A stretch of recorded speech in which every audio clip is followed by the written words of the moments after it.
Hey everyone, welcome back to my channel. Today I wanted to do something a little different. I have a good friend of mine and we thought about possibly doing a podcast series together. This is kind of the piloted run to give you a little background on this particular podcast and conversation. We began the conversation talking about one of our friends who was struggling in their relationship, maybe not the most healthiest of relationships. And we see that this particular person was making a lot of threats to leave the relationship and was also just very passive aggressive in their approach and saying that this person is no good for them anyway and they're so done and they want to leave. And I think that it's worth noting that we've all probably been in this space in one time or another. My friend and I dig deep to find out what causes us to take this approach of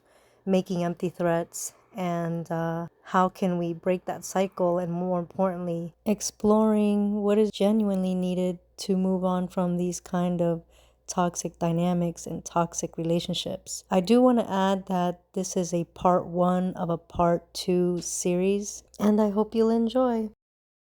Are we rolling?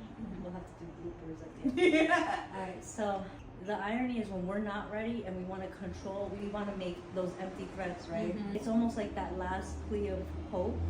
Please just listen to me, like please, like care for me, please fix this with me.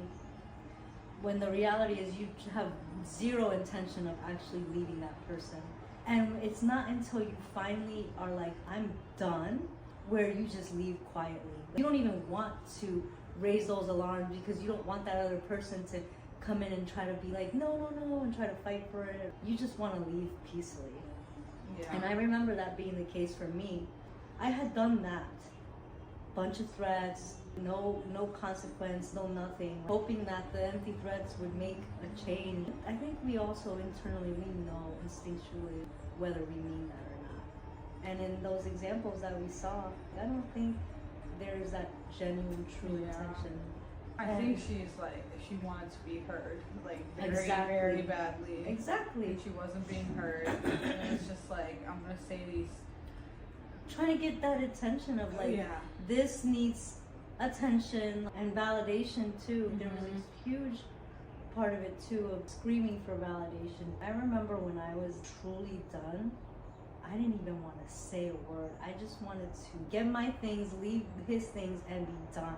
And after that, it was like I shut everything down, calls, everything blocked. There's a huge shift too in your energy. You're no longer trying to plead. You're not longer trying to make threats. You're no longer trying to negotiate things. You're no longer trying to get that other person to see, right? You're just kind of like, this is it. Sometimes it has to be that way of like cold turkey, like you're done. But when you know, when you feel that, it's almost like this out of body moment of clarity, or at least like that's how it felt for me. Because I remember like the last night, it was weeks and weeks of like trying to get him to see like, no, this isn't normal behavior in a relationship. We had been arguing for like 3 hours or something like that, and I just like had this moment of clarity where I was like, nothing's gonna change. Like nothing is gonna change. I didn't say anything before he left. He was trying to still kind of fight for it, and I had nothing left. I had no fight left in me. And he was just like, you didn't even say a single word, like as I left. And he wrote this whole letter, and it took me, I think, 3 or 4 days to like even respond to that letter. And I was just like, I don't even know if there's a point of even saying it to this anymore, but you know, here you go. And then I just cut everything off. That's what I mean. There's a shift in your energy. There comes a point where we know, internally we know. And it's when you get that shift in energy when you realize like, okay, and you have to run with it, because sometimes you might have that shift in energy, but then stuff will pull you back, right? You might get sucked back in. And that's why they say like a lot of times you have to go cold turkey, especially more so with narcissistic people. Let's keep it real. Like if it were two semi-healthy people, emotionally healthy individuals, you can sit down and have this kind of like dialogue, kind of like you and I, like if we just grew apart or whatever, you can have those conversations of like, we gave it our best shot. Things are not working for us. Maybe it's time to go our separate ways. The beauty in that, to be able to have that closure, right? When you're dealing with someone that's toxic, you're not going to get that closure. And a lot of people look for that closure. And you're never, and you're never going to, and a lot of times that's what keeps people stuck in that same dynamic, because they're thinking, or they use it as an excuse. I just want closure. You're never gonna get closure with a toxic person. Specifically closure with that person, something like I feel like was a trap for me or kept me stuck for a long time. It's like your actions for months or maybe even years after are still kind of looking for that closure. Like your actions are. Even if you're not seeking closure directly from that person, I'm trying to think of an example, but like if I do this, then I'll get that validation of I was the one that was in the right. You know what I mean? Right. Yeah, absolutely. It's hard for our minds to compute it and make sense of it when it's left open that way. Our mind's job is to try to fix things, right? Our mind wants to fix it, so we're like, okay, well, what went wrong? And whose fault was it? And how do I prevent it from ever happening again? Right, like you can't, right? Like, how do I prevent it from ever happening again? And you want to learn, and it's good to want to learn and take lesson from the previous. But the reality of it is sometimes you can't. You just have to move on without certain things being answered. You have to seek your own closure internally and allow certain things to just go unanswered. Yeah. And that's the only way, especially when it comes to dealing with someone who's toxic, abusive, narcissistic. There is no other way except cutting it cold turkey, because that quote-unquote closure you're looking for, you're never going to get it.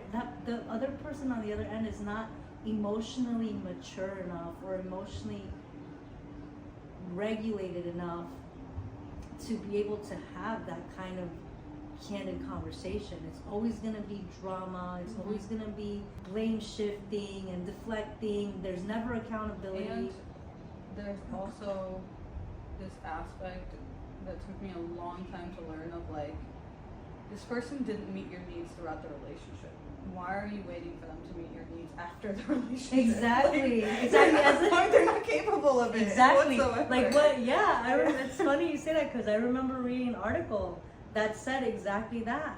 If this person was incapable in the relationship, what makes us think that all of a sudden they're going to be capable after? And part of it, I think, too, comes down to because remember how I was telling you about that cycle, like when you make the threats and then they promise to do good and then they'll be good for a week or a couple weeks.